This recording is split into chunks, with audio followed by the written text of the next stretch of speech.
Bonsoir, bienvenue dans le JT. À la une ce soir, l'incendie d'un squat à Vénissieux. Une soixantaine de Roms sont en quête d'un nouvel hébergement. Le gros plan de la semaine consacré à la candidature du couvent de la Tourette au patrimoine mondial de l'UNESCO. Enfin, dernière ligne droite pour le loup rugby avec dimanche l'ultime rencontre de Pro D2. Ils avaient trouvé refuge dans un entrepôt désaffecté à Vénissieux, mais leur campement de fortune est hier soir parti en fumée. Plusieurs dizaines de Roms, hébergés provisoirement dans un gymnase, sont aujourd'hui dans l'attente d'une solution. Jean-Marc Roffa. Une fumée noire, quelque chose d'atroce et qui sentait très mauvais. Mercredi soir, face à la violence de l'incendie dans ce squat occupé par de nombreuses familles de Roms, avenue de la République à Vénissieux, la mairie et la préfecture ont trouvé des solutions d'urgence. Il leur a fallu évacuer et loger provisoirement les 63 occupants, dont 33 mineurs, dans ce gymnase municipal. Nous avons réquisitionné un bus TCL.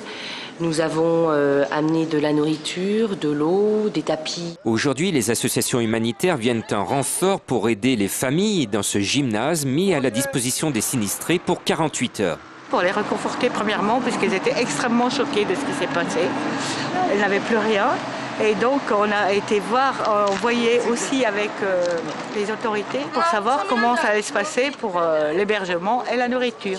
Face à la situation particulièrement préoccupante sur le plan de la sécurité des squats dans le Grand Lyon, avec environ 650 personnes en errance, le maire de Vénissieux ne cachait pas ce matin, en conférence de presse, sa colère. Je trouve l'État assez absent sur ces questions. Il y a 12 000 personnes qui errent en France.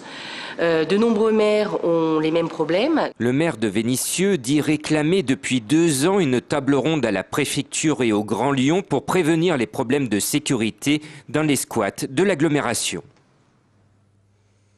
Une jeune fille de 14 ans a été violée à plusieurs reprises en plein après-midi hier à 2 pas de la gare de la Part-Dieu par 4 garçons de sa connaissance âgés de 14 à 16 ans. Ils ont été interpellés et seront poursuivis pour viol aggravé. L'effondrement d'un mur porteur avait entraîné le 14 avril dernier l'évacuation de 2 immeubles rue Sébastien Griff et rue Saint-Michel dans le 7e arrondissement. Et les résidents depuis vivaient à l'hôtel. Après un dernier contrôle de sécurité, 7 des logements évacués seront rendus à leurs locataires demain en fin de journée. Mais les autres familles devront encore patienter. Il y a eu des dégâts très importants, donc certains travaux mettront beaucoup de temps à être réalisés. Ceux qui ont été réalisés ces jours derniers sont des travaux d'étampage qui ont pu être réalisés par des entreprises sous le contrôle d'un ingénieur structure. Et donc aujourd'hui, on peut assurer que cette partie-là est en sécurité pour les personnes qui vont pouvoir réintégrer. Un premier corps d'une victime du vol Rio-Paris englouti au large du Brésil a été repêché ce matin et des prélèvements ont été effectués pour permettre son identification. Le crash de l'Airbus d'Air France le 1er juin 2009 avait fait 228 morts, dont un couple de Lyonnais et ses 2 enfants. Les transports en commun lyonnais ont signé aujourd'hui avec la préfecture du Rhône et le parquet de Lyon une nouvelle charte de sécurité et de prévention de la délinquance, avec notamment la mise en place d'une campagne de sensibilisation auprès des collégiens et lycéens. Dans l'agglomération lyonnaise, on compte près de 2 agressions sur les personnels TCL par million de passagers, un chiffre en baisse un peu inférieur à la moyenne nationale. On s'est fixé de nouveaux axes en se disant qu'est-ce qu'il faut faire pour aller un peu plus loin. On va renforcer, notamment c'est un des axes, l'information et la sensibilisation de la clientèle. Nous étions en 2005 à peu près à 2,6, alors je suis dans les chiffres, 2,6 atteintes au personnel par million de voyageurs. Nous sommes à peu près à 1,7, ce qui est nettement en dessous de la moyenne nationale. Situé en vallée d'Azergues, à seulement une vingtaine de kilomètres de Lyon, le couvent de la Tourette à Éveux est l'une des réalisations emblématiques de l'œuvre du Corbusier. Aujourd'hui, le site postule pour un classement au patrimoine mondial de l'UNESCO. C'est le gros plan de la semaine, il est signé Émilie Deschamps. Ce couvent de rue de béton est une œuvre d'amour. Voilà ce que disait du couvent de la Tourette son créateur, l'architecte Le Corbusier. Une œuvre d'amour inaugurée en 1960 qui pourrait bientôt être inscrite au patrimoine mondial de l'UNESCO. C'est un immeuble résolument moderne et il a été voulu comme tel. L'idée en est venue au père Couturier, qui était un des frères dominicains très au fait de l'art moderne, et il connaissait entre autres Le Corbusier. Ce n'est pas le couvent de la Tourette qui sera inscrit, c'est l'ensemble de l'œuvre de Le Corbusier dans 6 pays de 3 continents. Donc le couvent de la Tourette, il faudra qu'il tire son épingle du jeu. Déjà recalé en 2008 et 2009, le dossier de l'œuvre de Le Corbusier a été amélioré pour convaincre cette fois la commission de l'UNESCO. Les frères dominicains qui vivent au couvent ont eux bien conscience de la particularité de ce lieu, qui pourrait ainsi bénéficier d'une vraie reconnaissance.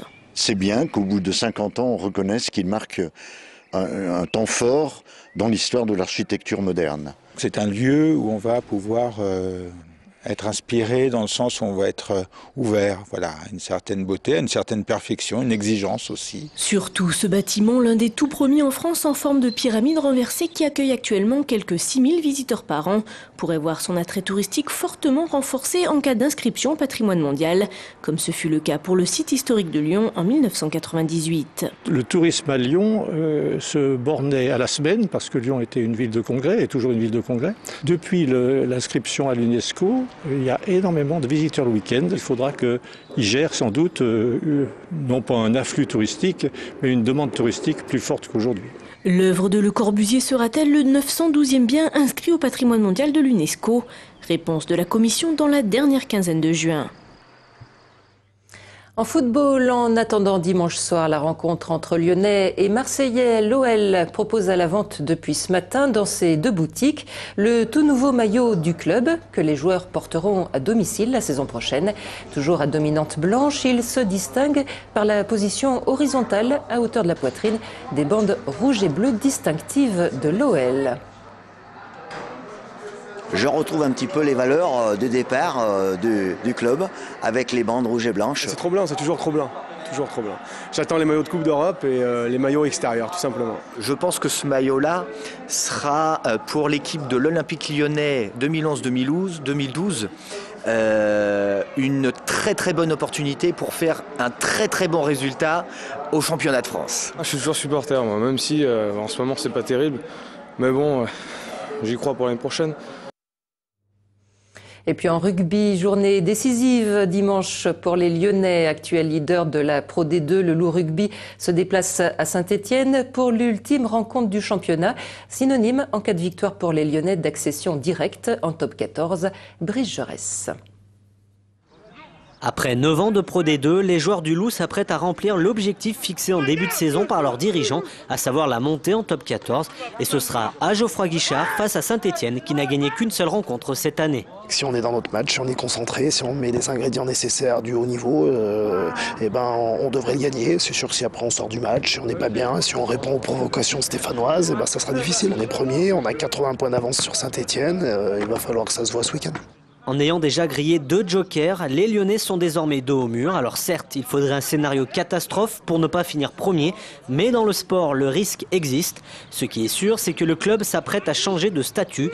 Un nouveau stade, un budget multiplié par 2 aux alentours des 13 millions d'euros et le départ de nombreux joueurs cadres. C'est la fin d'une aventure avec pas mal de joueurs qui sont là depuis certains 8 ans, d'autres 5 ans, qui se sont battus pendant justement toutes ces années pour faire monter le club en top 14 et voilà, ils n'ont peut-être pas l'occasion de goûter à leur part du gâteau, mais bon, c'est comme ça, c'est la vie d'un groupe, c'est la vie d'un club. C'est donc une véritable finale à 80 minutes d'une accession en top 14 pour concrétiser une année exceptionnelle et non moins logique puisque le club a le plus gros budget de Pro D2. 18 ans après sa dernière saison dans l'élite du rugby français, le Loup a l'occasion d'écrire une nouvelle page de son histoire. Et c'est la fin de cette édition. Très bonne soirée sur TLM.